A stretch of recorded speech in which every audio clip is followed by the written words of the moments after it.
আমি দুজন এনেকৈ বহিছোঁ। নমস্কাৰ বন্ধুসকল আৰু সকলোকে গুড মৰ্ণিং। আৰু আজি ওলাই গ'লোঁ অসমৰ বাহিৰৰ পৰা মানে ফৰেনাৰ আহিছে, তেওঁলোকৰ লগত মোৰ ডিউটি পৰি আছে। তো তাকে অকণমান আজি আপোনালোকক দেখাবলৈ চেষ্টা কৰিছোঁ। ধুনীয়াকৈ ওলালোঁ আৰু আজি ক'ত যাম কি কথা অকণমান ভিডিঅ'ৰ মাধ্যমেৰে আপোনালোকক দেখাম। 4জন আহিছিলে, এজন গ'ল আৰু 3জন আছে ফৰেনাৰ মানুহ। ব'লক ভিডিঅ'টো ষ্টাৰ্ট কৰোঁ, লেটছ গো।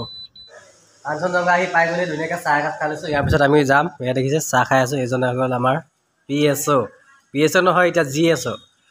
PSO হৈ গ'লে পাৰ্চনেল ছিকিউৰিটি নে কি আছিলে, কৈ দিয়ক কি হ'ব, কওক পাৰ্চনেল ছিকিউৰিটি। এতিয়া পাৰ্চনেল গ্ৰুপ হৈ আছে। চাই তাৰ ভিডিঅ'টো একেলগে লেটছ গো।